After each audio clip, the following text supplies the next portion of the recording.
Class 7 के बच्चे देखेंगे व्याकरण, आपका ये हिंदी है। और आज हम पढ़ेंगे समास, यानी शब्द रचना में आज आपको जो पढ़ना है वो पढ़ना है समास। शब्द रचना आपका जो चल रहा है, इसी में आपका 5वां लेसन है जिसमें हम समास पढ़ेंगे। समास क्या होता है पहले ये देख लेते हैं। ये देखिए, पढ़िए और समझिए आपका दिया गया है। इसमें कह रहा है कुछ शब्दों को आप पढ़िए और उसमें आप देखिए कि क्या इसमें कहा गया। जैसे माखन को चुराने वाला, उसको माखन चोर कह दिया गया। राजा का महल को राजमहल कह दिया गया। 7 ऋषियों के समूह को सप्तऋषि कह दिया गया। मतलब आप यहाँ अगर देखें तो आप देख रहे होंगे कि इन एक लंबी लाइन को इन्होंने एक शब्द में लिख दिया, यानी 2 या 3 पद हैं या 2 से अधिक पद हैं, और इन पदों को क्या हुआ, एक पद में बदल दिया गया, यानी छोटा कर दिया गया। तो एक्चुअली में समास होता क्या है, किसी भी कई पद वाले जो है समूह को, उसको छोटा एक समूह में या एक शब्द में परिवर्तित कर दिया जाए, छोटा कर दिया जाए, उसी को हम क्या कहते हैं, समास कहते हैं। कह रहा है 2 या 2 से अधिक शब्दों को संक्षिप्त करके नया शब्द बनाने की प्रक्रिया को हम क्या कहते हैं, समास कहते हैं। 2 या 2 से अधिक शब्दों को संक्षिप्त करके नया शब्द बनाने की जो प्रक्रिया है, वही प्रक्रिया कहलाती है, समास कहलाती है। अब देखिए समास में क्या क्या विशेष होता है। समास रचना से बना शब्द समस्त पद या सामासिक शब्द कहलाता है। एक तो उसको समस्त पद या सामासिक पद कहते हैं। दूसरा कह रहा है प्रत्येक समस्त पद में शब्द 2 पद होते हैं, यानी 2 शब्द या 2 पद होंगे। यानी जितना भी आपने समास देखा है उसमें 2 शब्द या 2 पद होंगे, या उससे अधिक पद हो सकते हैं, उससे कम नहीं हो सकते। जिसमें से पहले शब्द का पूर्व पद और दूसरे शब्द को उत्तर पद, मतलब 2 पद आपके निकाले। जैसे सूर्य पुत्र मान लिया, तो सूर्य और पुत्र 2 शब्द हुए, 2 पद हुए। सूर्य जो है वह प्रथम पद हुआ, और पुत्र जो है क्या हुआ, वह दूसरा उसका पद हुआ। पूर्व पद या प्रथम पद या उत्तर पद या बाद वाला पद कहते हैं। ठीक है। समास बनाते समय बीच की विभक्तियों का लोप, जैसे मान लिया सूर्य का पुत्र, सूरज का पुत्र कहा गया, तब इसमें का शब्द का लोप हो गया और सूर्य पुत्र हो गया ये पूरा शब्द आपका। आइए देखते हैं किस तरह से यहाँ पे विग्रह, समास विग्रह। देखिए, जब आप संक्षिप्त करके कोई शब्द समास में लिखे और उसी को फिर ओपन कर दिया जाए, यानी फिर खोल करके अलग अलग कर दिया जाए, उसी को समास विग्रह कहते हैं। समस्त पद के दोनों पदों को अलग अलग करके लिखने की प्रक्रिया को समास विग्रह कहते हैं। यहाँ देखिए आपका समस्त पद यानी समास पद है। सेना नायक, यहाँ लिखा सेना का नायक। जब सेना का नायक से का विभक्ति का लोप हो जाता है तो वह समास बन जाता है, और वही जब उसको विग्रह करना होता तो हम पूरा अलग अलग करके लिख देते हैं। सेना नायक को सेना का नायक, उसका विग्रह हो गया। चंद्रमुख चंद्रमा के समान मुख, और देश विदेश को देश और विदेश लिख दिया गया। इस तरह से समास का समास विग्रह होता है। अब समास के कुल 6 भेद होते हैं, ये आपको बहुत ज़रूरी है याद करना। जिस तरह से कोई भी पूछ सकता है कि समास कितने प्रकार के होते हैं, तो बहुत आसानी से आप उत्तर देंगे कि समास 6 प्रकार के होते हैं। अब कौन कौन से 6 प्रकार होते हैं, तो पहला आप क्या है, अव्ययी भाव। दूसरा तत्पुरुष समास। तीसरा कर्मधारय है। चौथा द्विग समास, द्वंद्व समास, बहुव्रीहि समास। इस तरीके से आपके 6 समास होते हैं, अव्ययी भाव, तत्पुरुष समास, कर्मधारय समास, द्विग समास, द्वंद्व समास और बहुव्रीहि समास। अब आइए एक एक पढ़ते हैं आगे। अव्ययी भाव समास क्या है। अब इसमें देखिए, हर समास में 2 पद होते हैं, पूर्व पद या प्रथम पद या, और दूसरा जो उत्तर पद या बाद वाला पद जो होता है।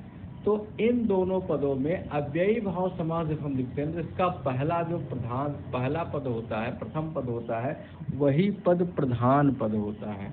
ये बात हमेशा याद रखिए। और प्रधान ही नहीं होता, बल्कि वह जो पहला पद होता है उसमें जानते हैं, वह पहला पद अव्यय शब्द होता है। कैसा शब्द होता है, अव्यय या आविकारी शब्द होता है। अव्यय माने होता है जो शब्द वचन या लिंग के परिवर्तन होने पर अपरिवर्तित रहते हैं, यानी उनमें कोई विकार उत्पन्न नहीं होता, वही अव्यय शब्द कहलाते हैं। तो अव्यय शब्द उनका पहला पद क्या होगा, एक अव्यय शब्द होगा और दूसरा कोई और शब्द हो सकता है। जैसे भर पेट में भर एक अव्यय है, बेशक में बे एक अव्यय है, आजन्म में आ एक अव्यय है, सादर में सा एक अव्यय है, यथा विधि में यथा एक है, यथा शीघ्र में यथा जो है वह एक अव्यय शब्द है। तो इस तरह से अव्यय शब्द से शुरू होकर बनने वाले जो समास शब्द हैं, समस्त पद शब्द हैं, उन्हें हम क्या कहते हैं, अव्ययी भाव समास कहते हैं। इसकी सबसे बड़ी पहचान यही है कि इसका जो समास पद होगा, उसका जो पहला पद होगा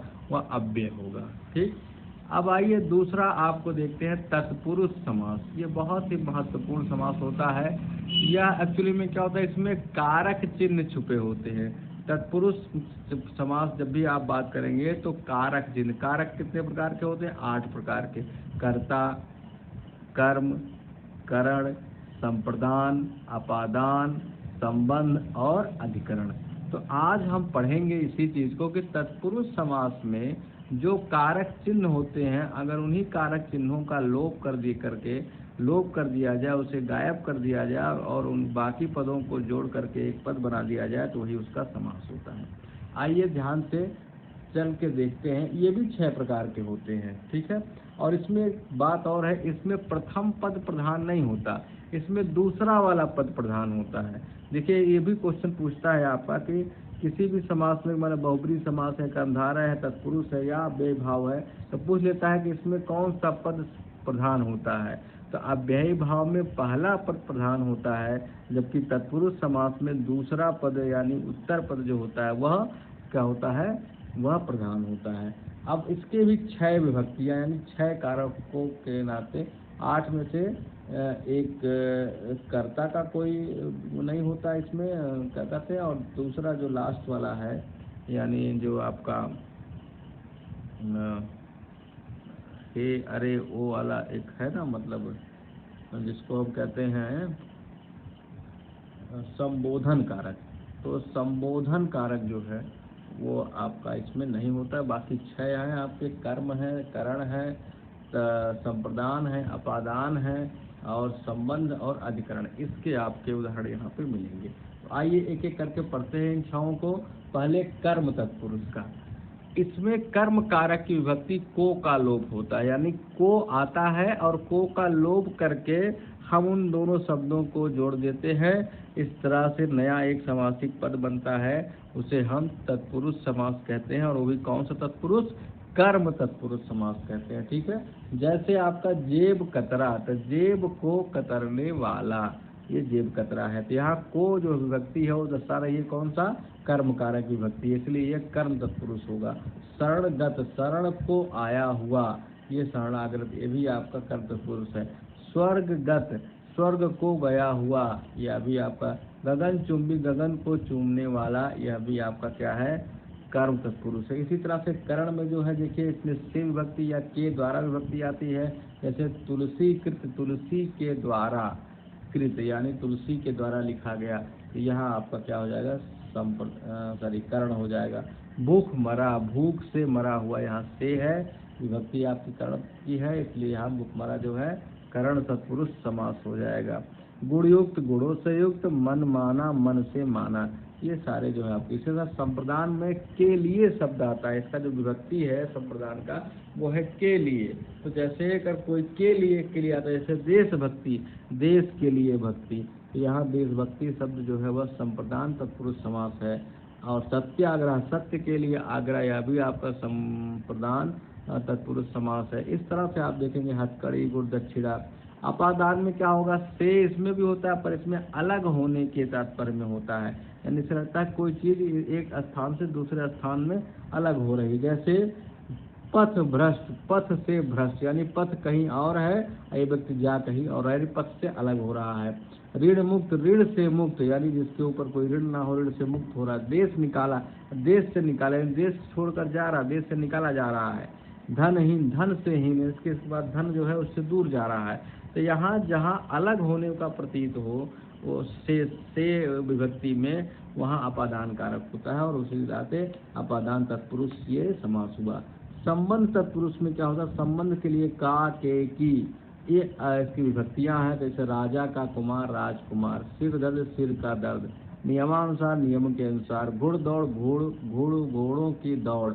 इस तरह से आप देखेंगे तो इसमें संबंधों का लोप हो जाता है। इसे का के की आदि का लोप हो जाता है, संबंध तत्पुरुष होता है। और अब आइए अधिकरण तत्पुरुष की बात करते हैं। इसमें अधिकरण कारक की विभक्ति से पर का लोप, में और पर का लोप होता है। जैसे वन में बास बनबास, आप पर बीती आप बीती, पुरुषों में उत्तम पुरुषोत्तम। अब विचार गम विचार में मग्न जो है विचार मग्न हो जाता है। इस तरह से आप तत्पुरुष, तो तत्पुरुष के 6 भेद होते हैं। आप तत्पुरुष समास को इस तरह से पढ़ सकते हैं, बहुत आसान। अब आइए कर्मधारय। कर्मधारय एक ऐसा समास है जिसमें 2 पद होते हैं, आप सभी जानते हैं, एक पहला पद और दूसरा पद। इसमें कर्मधारय में पहला पद जो होता है वह विशेषण होता है, या तो विशेषण होगा या उपमान होगा, ठीक है। तो अगर विशेषण है या उपमान है तो इसका मतलब वहाँ कर्मधारय है। जैसे उदाहरण देख लीजिए, कह रहे जिस समास का उत्तर पद प्रधान, यहाँ देखिए प्रधान कौन होता है, उत्तर पद, दूसरा पद प्रधान। अब पूर्व पद और उत्तर पद के मध्य विशेषण या विशेष या उपमेय उपमान का संबंध हो उसे कर्मधारय कहते हैं। जैसे महादेव, तो महान है जो देव, देवता की महानता एक विशेषण है। तो महादेव क्या है, देव की महानता को बता रहा है, ये विशेषण शब्द है, पहला शब्द, इसलिए यह कर्मधारय होगा। सज्जन, सच्चा है जो जन, सज्जन। लाल मणि, लाल है जो मणि, ठीक है। नील गाय, नीली है जो गाय। सुलेख, सुंदर है जो लेख। कमल नयन, कमल के समान नयन। यहाँ पे क्या है, उपमेय और उपमान का है, यानी कमल नयन, कमल के समान नयन। इसी तरह से द्विग समास देखिए क्या है, द्विग समास में दोनों पद, ठीक है, जिसका समास पूर्व पद संख्या हुआ, इसमें जो है पहला पद जो है उसमें संख्या आएगा। जैसे 1 2 3 4 5 6, इस तरह से जब उस शब्द को आप पढ़ेंगे उसमें संख्या, जैसे दोपहर, दोपहर यानी दोपहर वाला। नवरात्रि, 9 आ गया। त्रिकोण, 3 आ गया। पंचवटी, 5 आ गया। त्रिवेणी, 3 आ गया। नवग्रह, 9 आ गया। इस तरह से देखिए गिनती आ रहा है, जिसमें गणना पद आता है ना, वह द्विग समास होता है। इसको देखते ही आप पहचान लेंगे। द्वंद्व समास में और छुपा होता है। द्वंद्व समास को आप देखें तो बीच में क्या होता है, और होता है, सुख और दुख, छोटा और बड़ा, इसको कहते हैं सुख दुख, छोटा बड़ा। माता पिता, माता और पिता। लाभ हानि, लाभ और हानि। गुण दोष, गुण और दोष। दिन रात, दिन और रात। फिर कह रहा बहुब्रीहि समास, जिस समास के दोनों पद गौण हों, यानी इसमें कोई पद प्रधान नहीं होता, बल्कि यह किसी तीसरा पद प्रधान होता। तीसरा कैसे, जैसे जब आप किसी शब्द को पढ़ें और उससे किसी और का आपको संकेत मिले, किसी और का बोध हो। जैसे गजानन, किसका बोध हो रहा है, गणेश जी का। आपके दिमाग में फिगर बन रहा है गणेश जी का, तो गणेश जी का बोध हो रहा है। इसका मतलब क्या हुआ, गजानन कौन सा समास है, बहुब्रीहि है। दशानन, किसका फिगर बन रहा है आपके दिमाग में, रावण का। तो ऐसे जो है मुरलीधर, भगवान श्री कृष्ण का। त्रिनेत्र, शंकर जी का। तो इस तरह से गज के समान आनन है जिसका गणेश। दशानन, 10 के आनन है जिसका साथ रावण। मुरलीधर, मुरली को धारण करता था श्री कृष्ण। त्रिनेत्र वाला यानी शिव। यहाँ आप देख रहे हैं ये बहुब्रीहि जो है वो अन्य प्रधान होता है। इसमें दोनों पद के अलावा तीसरा पद कोई या तीसरा व्यक्ति कोई प्रधान होता है। कर्मधारय समास और बहुब्रीहि में अंतर क्या होता है, कर्मधारय समास दोनों पद विशेषण विशेष या उपमेय उपमान होता है, जबकि बहुब्रीहि समास दोनों पद को छोड़कर अन्य पद प्रधान। इसमें क्या होता है, दोनों पद में कोई विशेषण होगा, विशेष्य होगा, पहला शब्द विशेषण होगा, उपमेय उपमान होगा। लेकिन यहाँ क्या है, दोनों पद में से दोनों पद गौण है, कोई प्रधान नहीं है। प्रधान है कौन, तीसरा कोई, ठीक है। आइए देखते हैं, इसमें देखिए कुछ आपको टिक लगाने के लिए अभ्यास प्रश्न दिया है, इसको कर लीजिएगा। और इधर देखिए फिर आप इसको करिएगा। ये आपका है, दिए गए प्रश्नों के उत्तर है आपका, मिलान करिए, ठीक है। दिए गए शब्दों के समस्त पद बनाए, यानी समास बनाना है। दिए गए समास पदों को विग्रह करना है, विग्रह करके लिखिए। और इस तरह से दिए गए वाक्यों में प्रयुक्त रंगीन शब्द में समस्त पद में परिवर्तित करके वाक्य पुनः लिखिए। इसमें जो है समस्त पद में, जैसे आपने एकलव्य ने अपना अंगूठा गुरु के लिए दक्षिणा में दे दिया, तो एकलव्य ने अपना अंगूठा गुरु दक्षिणा में दे दिया, ऐसे हो जाएगा, ठीक है। इस तरह से आप करिए। धन्यवाद।